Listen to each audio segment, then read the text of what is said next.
भारत के सामाजिक क्रांतिकारी इस नाम की एक किताब है। इसमें लेखक देवेंद्र कुमार बेसंतरी 20वीं सदी की शुरुआत में केरल में फैले भयानक जातिवाद के बारे में लिखते हैं। उस दौर में पिछड़ी जातियों के लोगों को सवर्णों से एक तय दूरी बनाकर रखनी पड़ती थी। इस जातिवादी गणित के भी अलग अलग स्तर थे, लेकिन नंबूदरी ब्राह्मणों से पिछड़ी जाति के लोगों को 32 फीट दूर रहना पड़ता था। नायरों को इड़वा जाति के लोगों से 64 फीट की दूरी रखनी पड़ती थी और इड़वा लोगों को अन्य निचली जातियों से पूरे 100 फीट दूर रहना होता था। इतनी सटीक दूरी नापने के लिए क्या लोग उस जमाने में इंच टेप लेकर चलते थे, इसका जिक्र बेसंतरी अपनी किताब में नहीं करते हैं। कुछ ऐसी दर्दनाक तस्वीर डॉक्टर भीमराव अंबेडकर अपनी किताब एनिहिलेशन ऑफ कास्ट यानी जाति का विनाश में भी बताते हैं। उसके बारे में लिखते हैं कि पेशवाओं के राज में जिस सड़क पर कोई सवर्ण हिंदू चल रहा हो उस पर अछूतों को चलने की इजाजत नहीं थी। अछूतों को हुक्म था कि वह अपनी कलाई या गले में काला धागा बांधे ताकि सवर्ण उन्हें गलती से भी न छू लें। पेशवाओं की राजधानी पूना में तो अछूतों के लिए यह आदेश भी था कि वह अपनी कमर में झाड़ू बांध कर चलें ताकि उनके पैरों के निशान साथ साथ मिटते जाएं। अछूतों को अपने गले में एक हांडी लटका कर चलना पड़ता था ताकि अगर उन्हें थूक ना हो तो उसी में थूकें। जमीन पर पड़े अछूत के थूक पर अगर किसी हिंदू का पैर पड़ जाए तो वो अपवित्र हो जाता है। ये आंबेडकर की राइटिंग्स में से है।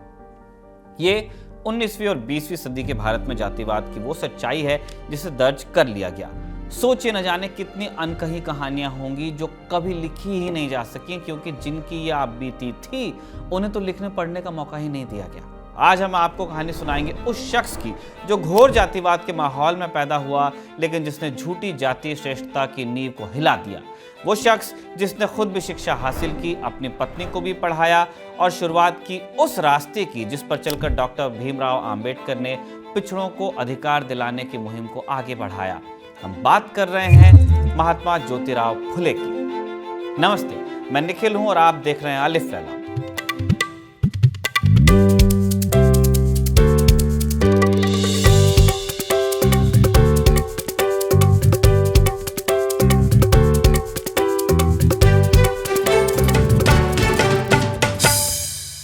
महात्मा ज्योतिराव फुले, जिन्हें लोग प्यार से ज्योतिबा फुले भी कहते हैं, उनकी कहानी पर बनी एक फिल्म को हाल ही में रिलीज होने से रोका गया। वजह ऑब्वियस वजह थी। वैसे कुछ ब्राह्मण संगठनों ने विरोध किया, जिसके बाद central board of film certification, जिसे हम सेंसर बोर्ड भी आप कह देते हैं, CBFC, उसने फिल्म के कुछ सीन और डायलॉग्स हटाने का आदेश दिया। इस वजह से फिल्म की रिलीज टल गई।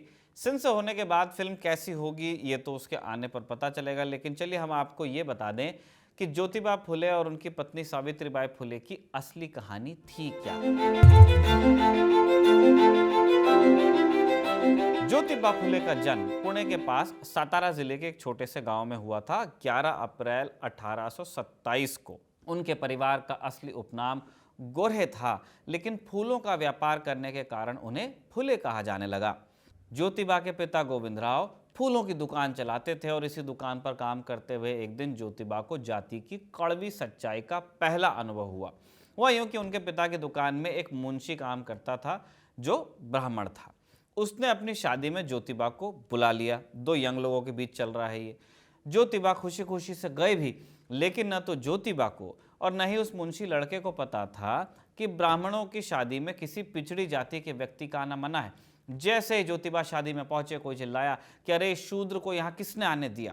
देखते ही देखते हंगामा मच गया और ज्योतिबा को अपमानित करके शादी से बाहर निकाल फेंका गया।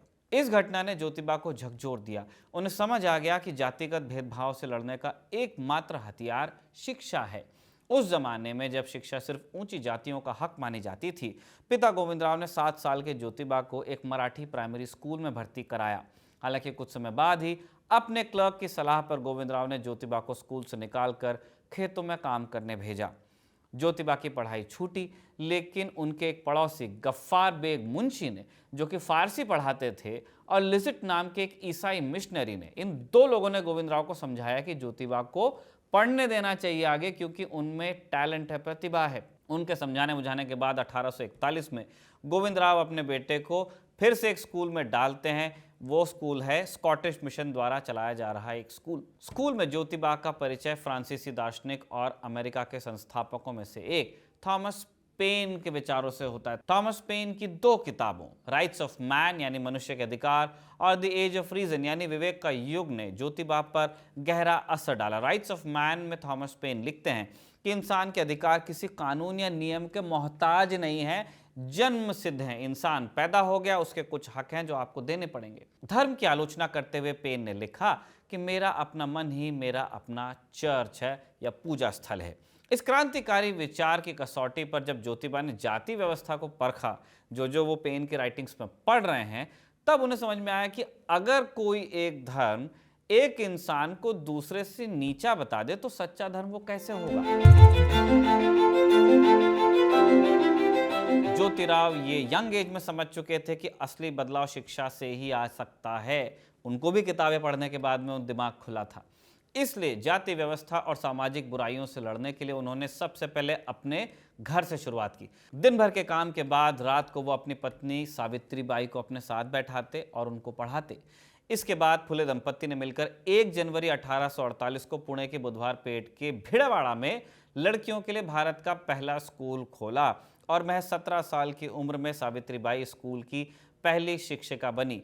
मॉडर्न एजुकेशन के हिस्ट्री में हिंदुस्तान की पहली फीमेल टीचर। शुरुआत में स्कूल में सिर्फ 9 ही लड़कियां पढ़ने को आई, लोग डरते थे, लेकिन धीरे धीरे संख्या 25 पहुंच गई। 1848 से 1852 के बीच फुले दंपत्ति ने लड़कियों के लिए कुल 18 स्कूल खोले। सावित्रीबाई फुले को यह बात अच्छी तरह से समझ में आ गई थी कि शिक्षा के बिना, खासकर अंग्रेजी शिक्षा के बिना, शूद्र और अतिशूद्र समाज मुख्य धारा में शामिल नहीं हो पाएगा। दलितों की भी बात कर रहे थे अतिशूद्र कहते हुए। इसलिए वो शूद्र और अतिशूद्रों को अंग्रेजी पढ़ने के लिए प्रेरित करती थी। उन्होंने अंग्रेजी मैया नाम की एक कविता भी लिखी जिसमें वो कहती हैं कि अंग्रेजी मैया का दूध पियो वही पूछती है शूद्रों को। मराठी में लिखा था। उनके स्कूलों के पाठ्यक्रम में गणित, विज्ञान और समाजशास्त्र जैसे विषय भी शामिल थे। इन स्कूलों में पढ़ाने का तरीका भी सरकारी स्कूलों से बेहतर था। लेखिका दिव्या कुंदकुरी लिखती हैं कि फुले दंपत्ति के स्कूलों में पढ़ाई का स्तर इतना अच्छा था कि सरकारी स्कूलों के मुकाबले इनके स्कूलों में पास होने वाले बच्चों का प्रतिशत ज्यादा होता था। लेकिन ये सब इतना इजी तो नहीं हो सकता था। हमारे समाज में एक शख्स, वो भी पिछड़ी जाति से आने वाला शख्स, वो भी महिला, वो खुद पढ़ ले और दूसरों को भी पढ़ाए, ये समाज के ठेकेदारों को कैसे मंजूर होता। उन्होंने हर तरह से रुकावट डालने की कोशिश की। साम दाम दंड भेद सब अपनाया गया। सबसे पहले घर से विरोध हुआ। लोगों ने ज्योतिराव के पिता गोविंद राव को धमकाया कि तुम्हारा लड़का धर्म के खिलाफ जा रहा है, तुम्हारी बहू क्या करती है, देखो समाज को बिगाड़ रहे हैं ये लोग। दबाव में आकर गोविंद राव ने ज्योतिबा को स्कूल बंद करने को कह दिया। ज्योतिबा नहीं माने तो उनके पिता ने उन्हें पत्नी समेत घर से निकाला कि ये मेरे घर में नहीं हो सकता। घर से बेघर होकर भी ज्योतिराव और सावित्रीबाई ने पढ़ाने का काम जारी रखा। जब सावित्रीबाई स्कूल पढ़ाने जाती तो रास्ते में लोग उन पर गोबर और कीचड़ फेंकते, गंदी गंदी गालियां देते, उन्हें अपमानित करने की कोशिश करते। अफवाहें फैलाई गई कि सावित्रीबाई के हाथ का खाना खाने से पेट में कीड़े पड़ जाएंगे। जब बातों और अफवाहों से काम नहीं चला तो शारीरिक हमले भी हुए। रिटायर्ड शिक्षाविद ललित धारा, जिन्होंने फुले दंपत्ति और डॉक्टर अंबेडकर पर कई किताबें लिखी हैं, बताती हैं लोग जब पीछा करते या गंदगी फेंकते हैं तो सावित्रीबाई रास्ते में रुककर उन लोगों का सामना करती, शालीनता से कह देती कि भाइयों बहनों, तुम्हारी ही बहनों को, तुम्हारी लड़कियों को पढ़ा रही हूँ। तुम जो गोबर और पत्थर मुझ पर फेंकते हो वो मेरे लिए फूल जैसे हैं। मैं अपनी बहनों को पढ़ाने का संकल्प ले चुकी हूँ और मैं ये काम करती रहूंगी, तुम्हारे लिए भी प्रार्थना करूंगी। इसके बावजूद गालियों और अपमान का सिलसिला जारी रहा। एक बार तो सावित्रीबाई इन सबसे इतनी तंग आ गई कि उन्होंने स्कूल न जाने का मन बना लिया। तब उनके पति ज्योतिराव ने उनका हौसला बढ़ाया। ज्योतिराव ने सावित्रीबाई को 2 साड़ियां देना शुरू किया, फिर कि एक साड़ी पहनकर स्कूल जाओ, रास्ते में लोग गोबर और कीचड़ फेंकेंगे, स्कूल पहुंचना, ये गंदी साड़ी निकाल लेना और फिर वहां दूसरी साड़ी पहनना, रेडी होना, प्रेजेंटेबल होना और फिर क्लासेस लेना। जब शाम को घर लौटना तो फिर से गंदी साड़ी पहन लेना क्योंकि वो फिर से गोबर फेंकेंगे। ऐसा रोज चलता रहा, लेकिन एक दिन लिमिट क्रॉस हुई। ललित धारा लिखती हैं कि एक दिन एक गुंडा उनका रास्ता रोककर खड़ा हो गया। उसने धमकी दी कि अगर महार और मांग, ये 2 दलित जातियों के नाम हैं, इनके लोगों को पढ़ाना बंद नहीं किया तो अंजाम बुरा होगा। तमाशा देखने के लिए भीड़ जमा हुई कि अब क्या होता है। तब सावित्रीबाई ने हिम्मत दिखाई और उस गुंडे को एक जोरदार तमाचा जड़ दिया सबके सामने। तमाचा पड़ते हुए गुंडा वहां से भाग खड़ा हुआ और भीड़ भी तितर बितर हो गई। उस दिन के बाद फिर किसी ने सावित्रीबाई का रास्ता रोकने की हिम्मत नहीं। ऐसा नहीं था कि फुले दंपत्ति अकेले ही ये सब कर रहे थे हिंदुस्तान में। उनके ही जमाने में राजा राम मोहन रॉय और केशव चंद्र सेन जैसे समाज सुधारक भी शिक्षा के लिए काम करते थे, लेकिन क्योंकि ज्यादातर संसाधन ऊंची जातियों के पास थे, इसलिए शिक्षा का फायदा भी पहले इन्हीं जातियों को मिल जाता था। इन सुधारकों का मानना था कि ज्ञान ऊंची जातियों से होकर धीरे धीरे निचली जातियों तक भी पहुंच जाएगा। एक तरह की ट्रिकल डाउन थ्योरी थी ये, जैसा इकोनॉमिक्स में भी कभी कभी लोगों ने कहा। हालांकि ये तरीका कारगर तो नहीं था, क्योंकि समाज में तो जन्म से ही तय था कि कौन पढ़ सकता है, कौन सेवा करेगा, है ना, कौन ये दो काम भी नहीं करेगा, कौन सिर्फ मैला ढोएगा, ये सब पहले से फिक्स था। इसलिए ज्योतिबा फुले ने 1873 में सत्यशोधक समाज नाम का संगठन बनाया। इसका मकसद था शूद्रों और अतिशूद्रों को पंडे पुजारियों, पुरोहितों और सूदखोरों की मानसिक और सामाजिक गुलामी से आज़ादी दिलाना। इसी लैंग्वेज में लिखा गया है, हम आपको बता रहे हैं। सत्यशोधक समाज की शाखाएं मुंबई और पुणे के गांवों और कस्बों में खोली गईं। सिर्फ एक दशक के अंदर इस संगठन ने पिछड़ों और दलितों के बीच एक नई चेतना जगा दी। इसके चलते कई लोगों ने अपनी शादियों और नामकरण जैसे संस्कारों के लिए ब्राह्मणों को बुलाना तक बंद किया। जब इन लोगों को धमकाया गया कि बिना संस्कृत मंत्रों के उनकी प्रार्थना भगवान तक पहुंचेगी ही नहीं, ब्राह्मण चाहिए वहां, तब फुले ने समझाया कि अगर तेलुगु, तमिल, कन्नड़ा, बांग्ला जैसी भाषाओं में की गई प्रार्थना भगवान तक पहुंच सकती है, तो मराठी में की गई प्रार्थना क्यों नहीं पहुंचेगी। कई मौकों पर फुले ने खुद पुरोहित बनकर संस्कार करवाए और ऐसी प्रथाएं शुरू करवाईं जिनमें पिछड़ी जाति का व्यक्ति ही पुरोहित बन जाता था। जातिवाद की पोल खोलने के लिए उन्होंने 1873 में गुलामगिरी नाम की एक जबरदस्त किताब भी लिखी। इस किताब में ज्योतिबा लिखते हैं कि ब्राह्मण, पंडा, पुरोहित लोग सिर्फ अपना पेट पालने के लिए अपने झूठे ग्रंथों के जरिए जगह जगह भोले भोले शूद्रों को उपदेश देते रहे। इसी वजह से शूद्रों के मन में ब्राह्मणों के लिए अंधश्रद्धा पैदा हुई। ब्राह्मणों ने इन लोगों के मन में ईश्वर के प्रति जो भावना थी, उसे चालाकी से अपने प्रति समर्पित करवा लिया। ये कोई मामूली अन्याय नहीं था, इसका जवाब उन्हें ईश्वर को देना होगा। इतिहासकार रोजलिन ओ'हेनलन अपनी किताब में किस्से का जिक्र करती हैं, जिससे पता चलता है कि ज्योतिबा आम लोगों को उनकी ही भाषा में संवाद का महत्व कैसे समझाते थे। एक दिन ज्योतिबा अपने एक दोस्त के साथ एक बगीचे में घूम रहे थे। बगीचे के बीच में एक कुआं था जिससे पानी निकालकर सिंचाई होती थी।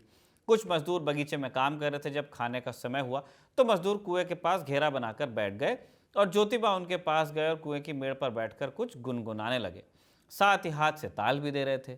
मजदूरों को यह देखकर हंसी आई और तब फुले ने उनसे कहा कि इसमें हंसने की क्या बात है भाई, मेहनतकश इंसान फुर्सत में बाजा नहीं बजाता बल्कि काम के साथ ही अपना संगीत भी गढ़ता है। फुले का यह सीधा और सरल अंदाज जहां आम लोगों को उनसे जोड़ता था, वही समाज के ताकतवर और रूढ़िवादी ठेकेदारों को चुभता भी बहुत था। सत्यशोधक समाज के बढ़ते प्रभाव और गुलामगिरी जैसी किताबों ने ब्राह्मणवादी व्यवस्था और उसके शोषण पर सीधी चोट की। इस बेबाक विरोध के कारण फुले कई लोगों की आंख में बुरी तरह खटकते थे और उनके दुश्मन उनकी जान लेने पर भी उतारू हो गए। उनका मर्डर भी प्लॉट हुआ था। इसी नफरत का परिणाम था कि एक बार उनकी हत्या का प्रयास हुआ।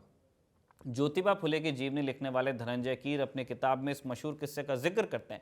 एक बार आधी रात के वक्त ज्योतिबा सो रहे थे। दो लोग चुपके से उनके घर में आए। आहट सुनकर इनकी नींद खुल गई।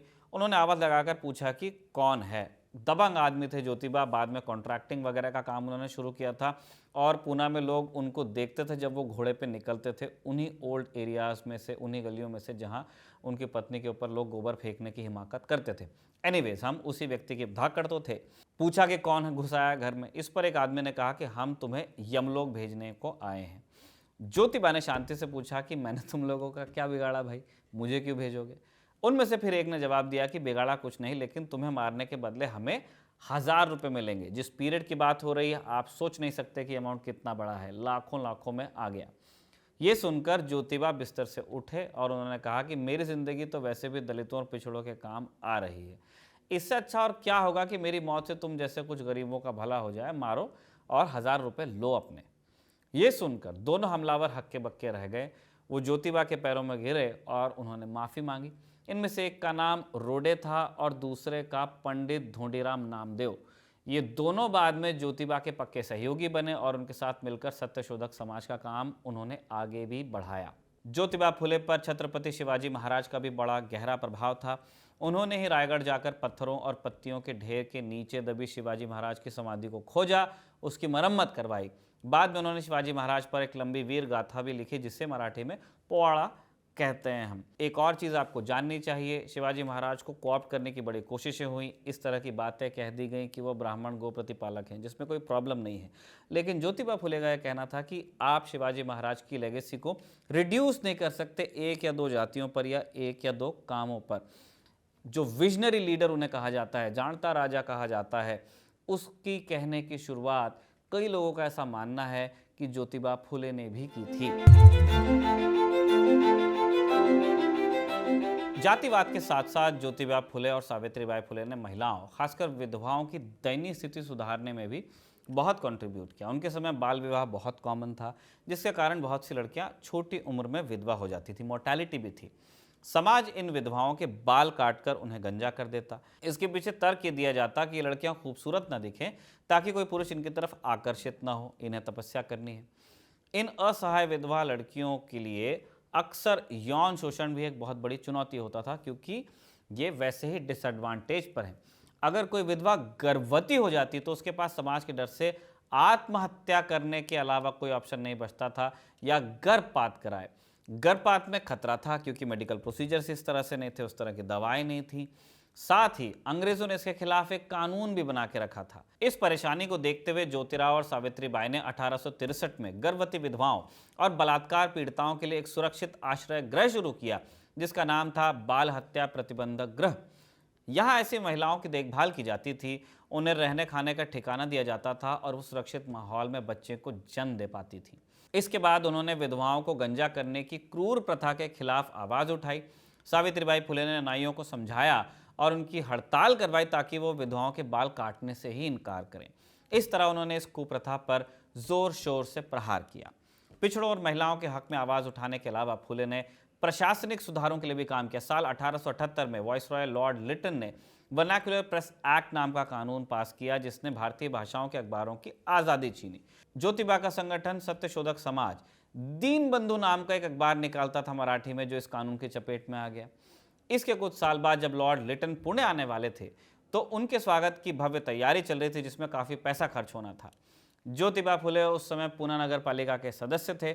उन्होंने लिटन के स्वागत में होने वाले फिजूल खर्ची का विरोध किया। जब नगर पालिका में लिटन के स्वागत के लिए बजट पास हो रहा था, तो इस प्रस्ताव के खिलाफ वोट करने वाले फुले एकमात्र सदस्य थे। उनमें ही इतनी हिम्मत थी कि लिटन के स्वागत के खिलाफ वोट डाल दें।